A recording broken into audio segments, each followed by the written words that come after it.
Hello, everyone. This is Sean Smith, and you are tuned in to the Country Fried Outdoors Chasing Your Experience podcast. The podcast that will connect you to resources regionally and nationwide to engage them and you in open, honest discussions so that we can inspire the growth that you need to chase the experience you want. So strap yourself in because here we go.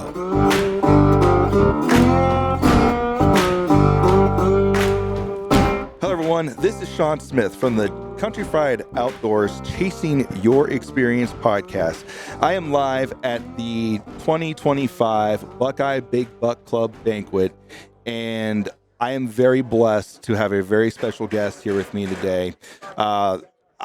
Through some of the contacts to the Buckeye Big Buck Club, they made this happen. I'm very grateful to them, but I'm also very grateful to my guest. She is the chief of the Division of Wildlife for the Ohio Division of Natural Resources, Miss Kendra Wecker. Thanks, Sean. Thanks for having me on here. You are a first-time guest. You're probably one of the most high-profile guests I've had on the podcast, and so I got to say I'm a little nervous, but we'll get through this. I promise. So Sure. If you're nervous, trust me, I'm a little bit more nervous than yours, but we'll get through this. So, as a first-time member on the podcast, and hopefully not the last time, but first time. I'm going to give you the opportunity to kind of introduce yourself to, obviously, the listeners. Some people might not know who you are. Maybe It's the first time they've never knew there was a chief of the Division of Wildlife. Right. So I kind of hand it over to you. Sure. So I'm chief of the Division of Wildlife, which means I'm the most senior person or the top executive of the Ohio Division of Wildlife, overseeing 400 employees. About a third of those are law enforcement staff, wildlife officers, investigators, supervisors. And then we have 4 other sections, which are wildlife management, fish management, business administration, and information and education. So those are the 5 big components of the Division of Wildlife. And I'm a longtime employee. I've been there since I left college. And I started out as an intern, seasonal intern in wildlife management. And I knew very quickly that that's where I wanted to be. It was the right culture, the passion, the love of the outdoors that I saw in everybody that works for the Division of Wildlife. And I said, I want to be here. So it took me a little while to get on full time. I did a couple of seasonal positions and learned, listened, observed, paid attention, and eventually got on full time. So I worked my way up. Going through your background, I see you had a couple of different positions. So correct me if I'm wrong, but wildlife diversity coordinator? Yeah.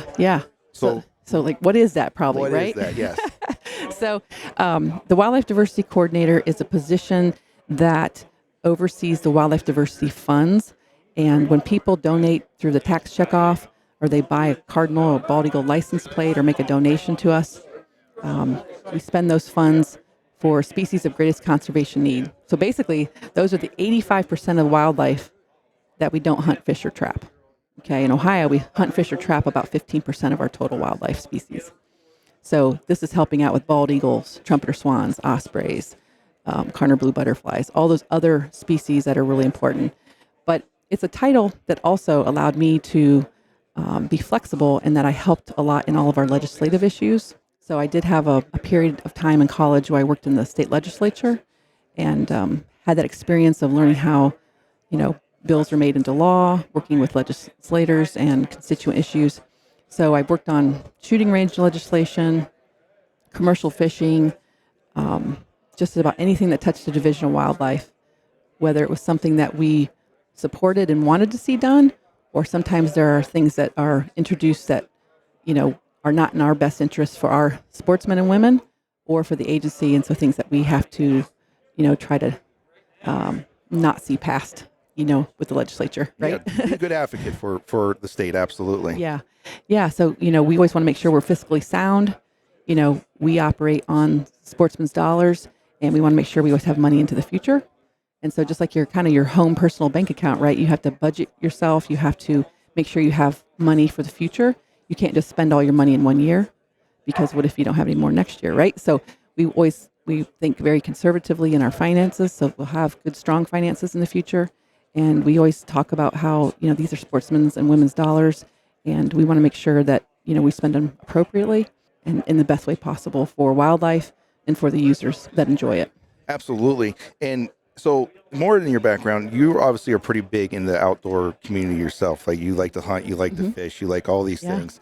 And, outside of that, like, you've also won it sounds like a pretty prestigious awards from the League of Ohio Sportsmen, right? So you were named the Wildlife Conservationist of the Year. It was what, 23?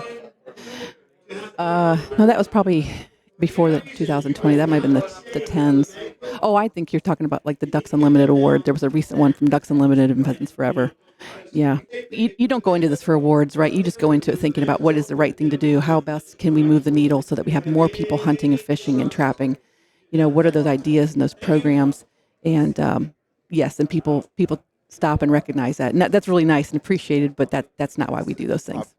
Very humble, and I appreciate that. Yeah. You're right, but that's not why we're here for the rewards Yeah. recognition. But it's nice to see it when we get it. Like, kind of at least give you a little bit of affirmation that your hard work is noticed, right? Right. That we're going the right way. We're going the right direction, Yeah. right? Absolutely. And obviously, you've worked your way up through the ranks of the Division of Wildlife. And in 2019, Mary Mertz, who oversees Division of Wildlife under DeWine. She's the director of the Ohio Department of Natural Resources. Yep. Yep. She ended up, there was an opening, and you were the selected candidate to take over the chief's position. Right. Yeah. Yeah. Real exciting opportunity. So when a governor comes in, there's that opportunity to change the top leadership. And so we knew it was coming, that there would be a new chief. And, I had a conversation with a former chief at that time, Mike Budzik, and he said, "Kendra, it's time. You got to throw your hat in the ring." So I was like, okay. With his encouragement and with other former chiefs' encouragement, I threw my hat in the ring and had a nice interview, and the director selected me. So, well, congratulations. Thank you. And you've got a few more years left under the DeWine administration. So before we start talking about future, let's talk about present, right? Where are we at with the Division of Wildlife presently? What are some of the great innovations we have out there, and even some of the challenges that we have currently with the Division of Wildlife, or that the Division of Wildlife is facing, that you would like to share? Sure. So we are in a really good place right now. We have super legislative support. We have great leadership with Governor DeWine and Mary Mertz as the director of Ohio Department of Natural Resources. They are very supportive of what we do. They are really into conservation. They understand what we're trying to do, and that makes our job just a little bit easier when somebody really believes in the outdoors and believes in leaving a good legacy. That's the other thing. We don't plan for just today. We plan for the future. How are we going to make this better than we have it now, right?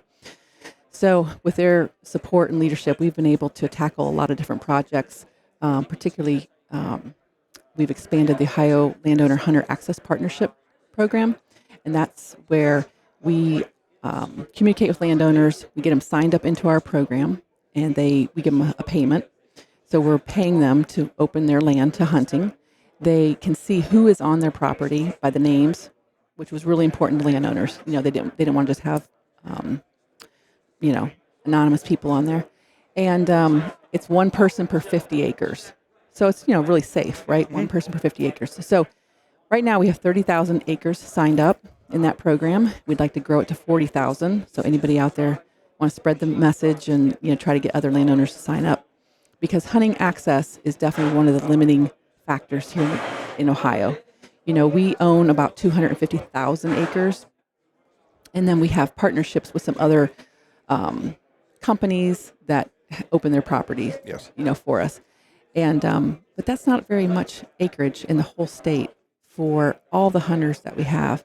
And then, of course, non-residents that like to come visit. So finding more places to hunt, finding accessible ways to get people onto property is really important to us. So that new program's been going really well. It has a high 90% plus satisfaction rate from the landowners, as well as from the hunters who are signing up in it. So that's really important to us, is to continue to have those accessible programs. We're not buying that land. We're just kind of renting it for the time being. But meanwhile, acquiring property that is adjacent to wildlife areas or in holdings, that's been a focus of ours, and Governor DeWine's been very supportive of that as well. And so again, adding those acres to our areas. And that's really just one of the best things we can do, because we don't make more land. And so in Ohio, we're 94% privately owned, and which is, that's not a bad thing or anything. So how do we make property where the public can go and enjoy hunting and fishing and trapping, let alone hiking, bird watching, that kind of stuff too.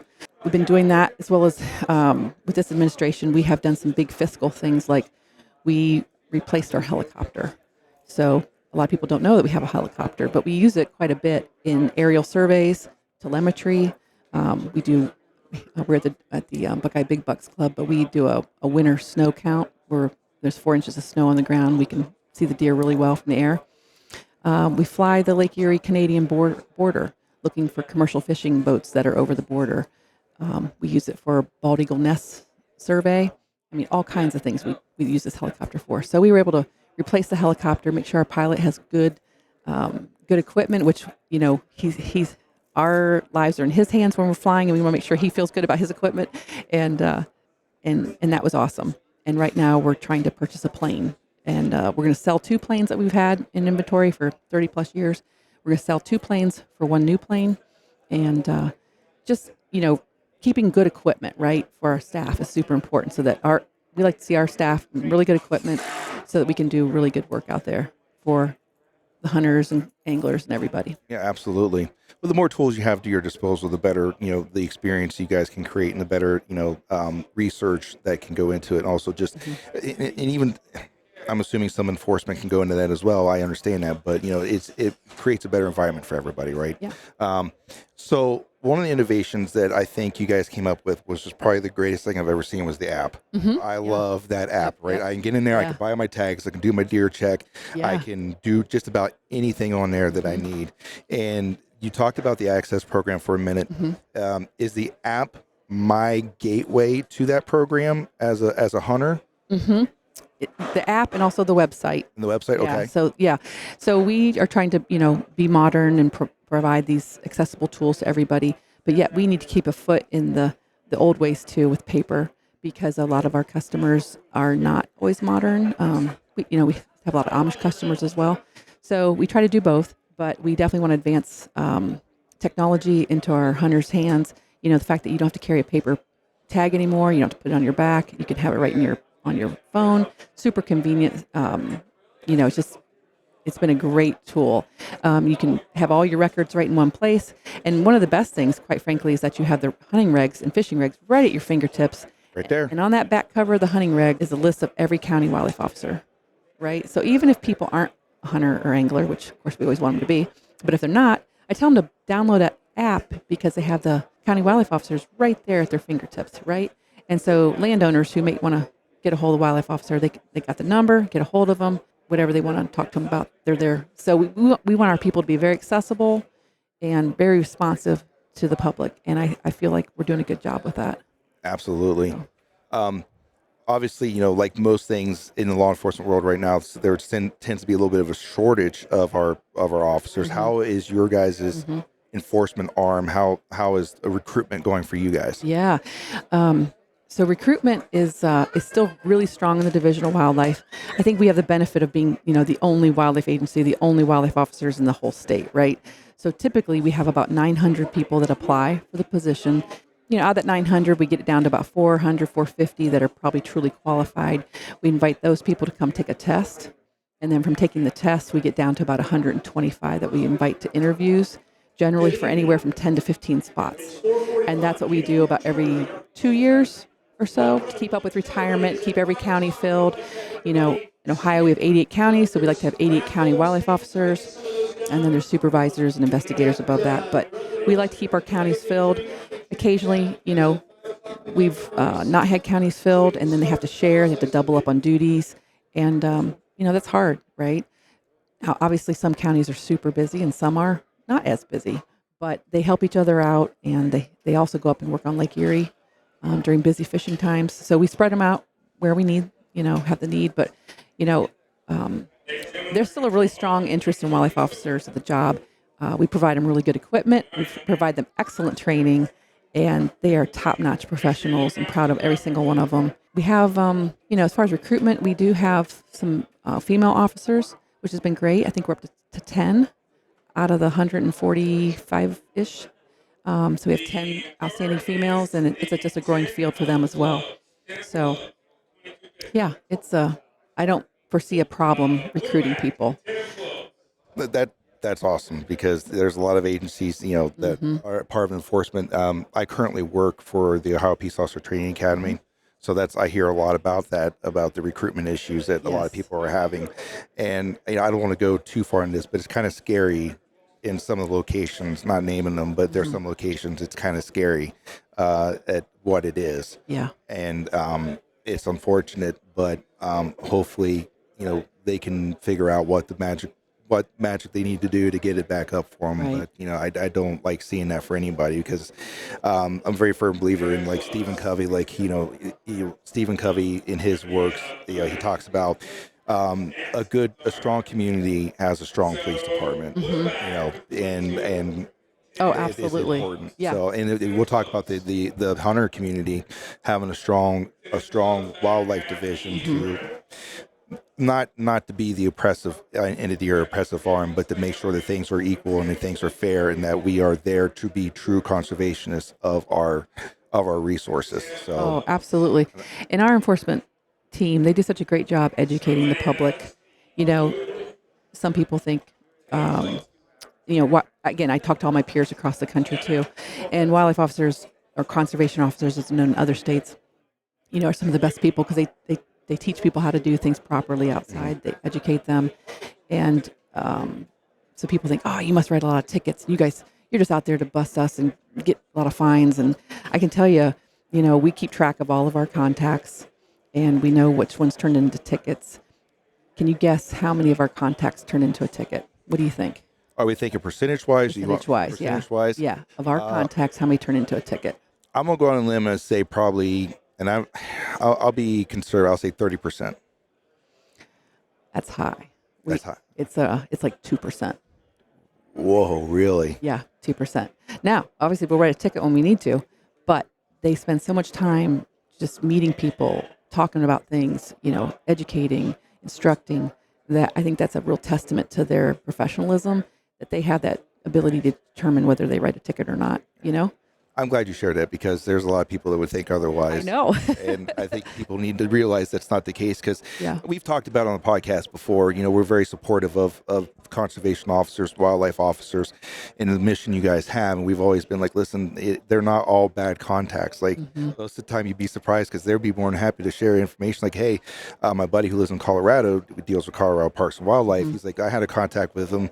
We were duck hunting and he gave us information on another hot spot to go to. Hmm. So, I mean, it's not the boogeyman that people think it is. I'm glad you shared that Yeah. with us. Is there any other like current like achievements and current things going on with the Wild Division of Wildlife you'd like to share? Yeah. So on the fishery side of things, we have 6 state fish hatcheries. Mm-hmm. And our goal is always to raise about 40 million fish a year. This last year, we raised 46 million fish and stocked in public waters. And we stocked steelhead trout into the Cuyahoga River the first time ever this year. And that's, just if you've been around Ohio a long time, you know the history that the Cuyahoga River caught on fire at one point, about 50 years ago. And so you think of the water quality, right? How bad that was. And so the fact that the water quality has improved enough that we could stock that river and make that fishery more enjoyable for our anglers, I think is a really great testament to Ohio and how we're trying to clean up our water issues, but also to our fishery biologist staff. So yeah, we're always looking for new ways to make it better for the recreational user out there and offer them some new things to do. Absolutely. The more opportunities, the better it is for all of us, right? Yeah, absolutely. So we talked a good about some achievements. What are some challenges that you see for the Division of Wildlife, or maybe just as conservation as a whole? Hmm. So I think, the number one thing from the public would be apathy.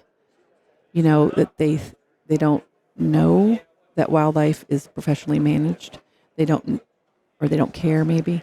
They know somebody takes care of it, but if people don't care about the wildlife resource, I worry about that into the future because they're disconnected from it, right?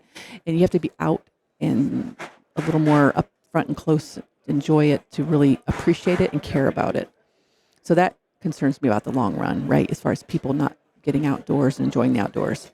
And that's why we work so hard to get people outside and to get them to try these things and go, man, have that aha moment where they think that they're, they're into it. They're cool. They believe it. So I think that's, that's a philosophical, I think, over society type thing that I worry about. Just getting people to care about the outdoors, and it doesn't just happen by the grace of God. I mean, there's active professional wildlife management going on out there.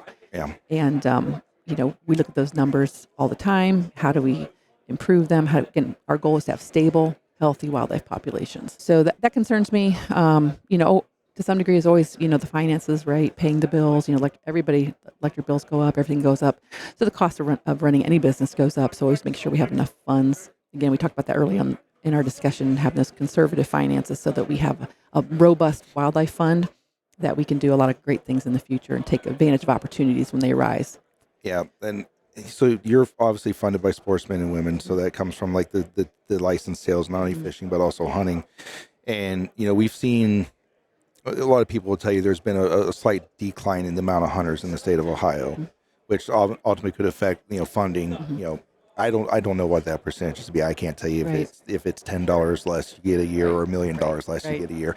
I don't know. Yeah. But ultimately, these things are important. The license sales, the deer tag sales, or the wildlife stamps, whatever we're purchasing, obviously helps towards that. And it sounds like you guys get a little bit more funding to help out the 85%, like you said earlier, the 85% that aren't game species through the like the conservation tags and stuff that people buy for their cars and stuff. So funding is a big thing, but also people being out there and being part of it and not walking away. So obviously retention and recruitment is a big thing for any entity or any outdoors or conservation program. So absolutely. And that is a big challenge. Are there any others? We're in a phase right now, too, for land acquisition where we're getting a little bit of pushback from the legislature. They don't really want us to buy land so much. We are trying to do that because that's what our customers want. They tell us that's what they want, right? And so just bridging that gap between the legislators' expectations of maybe how government owns land. So that's a little bit of a challenge right now. Yeah. So, but back to you did mention recruitment, retention, reactivation. We call it the R3. Yep. Of our hunters and anglers. And we have this great program, if people aren't aware of it, but we are unique in Ohio that we take $1 million of our money and set it aside for these programs. And we give that out to grants to clubs for them to then host events and try to get people into the outdoors. And so that process is going on right now. The application period, it closes March 15th. But our staff have been out talking to people, and we had I think there's like 140 different clubs that have applied for these funds that we give them up to the maximum amount is $15,000. But anyways, it's seed money for a club to then have these kind of programs where they bring a person in and have multiple experiences with them to teach them, how to hunt, how to fish, how to do these things outdoors and mentor them. And so I'm really proud of that program because I think that's unique to Ohio. Yes. And it's really important because we could take $1 million and I'm sure, I could do habitat work. I could do all kinds of great things. But to me, that $1 million is an investment in our future of people hunting and fishing. And that is so important. Again, not just from a financial side. Yes, that's important. But we do it because we want people to be invested and care about the resource. That's why we do it. Absolutely. And, the common theme I'm hearing from you is your concern for you're not, I don't want to say concern might not be the right word to say this, but your awareness of how important the future is, right? With that being said, obviously terms eventually come to an end, right? So looking into the future, you as the chief of the Division of Wildlife, when your term is done and it's ready to ready to appoint the next chief to succeed you, Right. Where do you want to see the Division of Wildlife at when you leave? Sure. Good question. So I want us to have a robust wildlife fund, again, money in the bank so that we can take advantage of opportunities like land acquisition or different programs that we want to promote. And, a good robust staff, with good education levels, which we do right now. We have high standards, and our staff are just I put them up against anybody. They're great staff. Absolutely. And they care about what they do. They care about each other. We have a very family atmosphere in the Division of Wildlife because we're all there for the outdoors, and that's a great thing. You like to go to work when you care about people you work with, so that's important. And just I want the education programs to be robust. We're working right now on more field guides. We have a lot of these free field guides we give to the public because we do that because, one, we want them to be informed, right? And we want to be that giving them the expert information. We are that go-to source. So we're working on another field guide right now for, you might chuckle, it's not the game side of things, but it's small trees and shrubs. And so again, knowing about your habitat and how the different trees and shrubs benefit wildlife. Those are important things. Then we're going to have a field guide coming up on summer wildflowers, and again, the benefits to wildlife. And then we're talking to Ohio State right now for one on ants. And you're probably thinking, why in the world would I want to have these field guides? But there are so many exciting people in Ohio that have this knowledge. And if we can capture it in a field guide, then we've got it, right? And we've got it to give to people and to create that awareness. So if you're a parent with a little kid and they're interested in ants and they want to learn about ants, ants can lead to the birds. The birds could lead to looking at deer. And that could lead to, I want to shoot a bow and arrow. And that could lead to hunting, right? So it just cascades. And so I really like these field guides if you haven't seen them. But we have about 20 of them, and we do provide those free. And they're paid for with the tax checkoff dollars and the license plates and all that. Mm-hmm. So that's what people's money pays for. And that's just on the diversity side. But again, my hat's off to hunters because I find them to be the best naturalists out there. I've heard Mike Tonkovich talk before on a podcast, and he was talking about back in the early 1900s, deer were pretty much extinct in Ohio. Mm-hmm. And gone. we're less than we're just over 100 years. Yeah. And we're to the point now where we're telling people, hey, we need you to shoot more deer. Yeah. We need to start. We are getting to a point where we need to start taking a little bit more out. Right. So, but that doesn't happen without a strong division of wildlife, strong conservationists in charge of it, along with the support of the hunters to be there to manage that. Mm-hmm. That's where the money comes from. That's who really has the interest in mind. Mm-hmm. And I don't want to go down too much of a rabbit hole, and don't feel free to completely stay out of this conversation. I'm okay with that. But, there's a lot of pushback towards predator hunting, not necessarily here, but maybe out in other states. Mm-hmm. There was a big ban trying to happen in Colorado, mm-hmm. right? That failed, luckily. But a big ban to get rid of the cougar and the lynx, which is already an endangered species, is off the list. And obviously other cat predators, bobcats, things like that there in Colorado. What people weren't being told was that the population has actually grown since we've had a managed hunting program for them. So if hunting was so bad, right, why did that happen? Right. It's because we as hunters, as you said earlier, we really do care about the conservation, and we want to see animals on the landscape, and we're willing to, we might not like it, but we're willing to concede on a few things to make sure that the wildlife stays in that habitat for us. Absolutely. Again, back to that stable, healthy wildlife population level, right?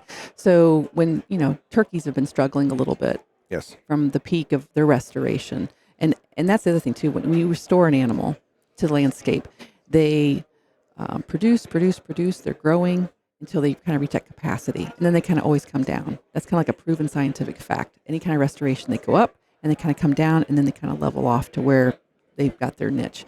And so we had to go from, we don't want to have to make those recommendations from 2 to 1 turkeys, right? That limitation, but you do it to be conservative, to have that self-control so you can have more in the future. And so hunters will do that. And like you said, they don't want to do it. We don't want to do it either.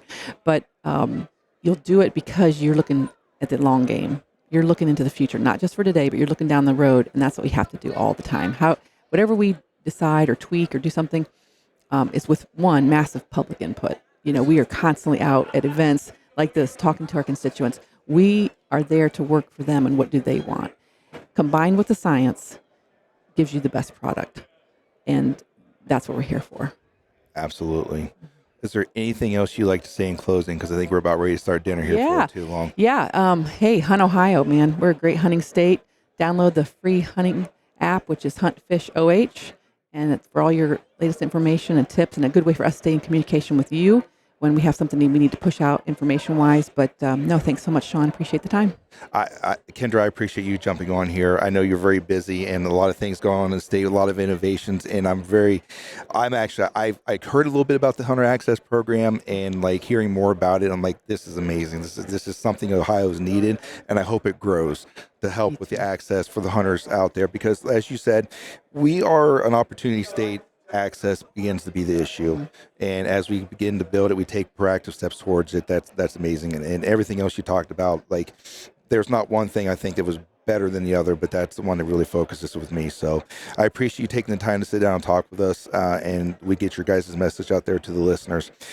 With that being said, ladies and gentlemen, we appreciate you taking the last half hour of your time to sit and listen to myself and Kendra talk about the Division of Wildlife and some of their accomplishments and challenges moving forward. And we know your time is valuable, and we do appreciate you did that. As you guys are out there chasing your own experiences, obviously we always wish that you have the courage to fail, but yet have the humility to learn. And until our paths cross again, may you guys stay safe out there. And as always, God bless you.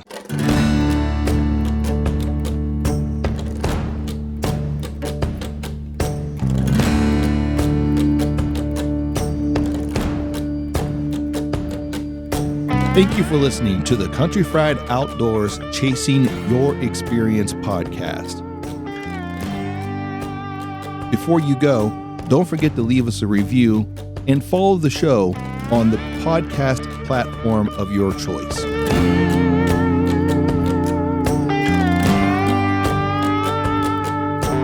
Are you hungry for more Country Fried Outdoors? Then follow us on Instagram at Country Fried Outdoors, or subscribe to our YouTube channel at Country Fried Outdoor Productions.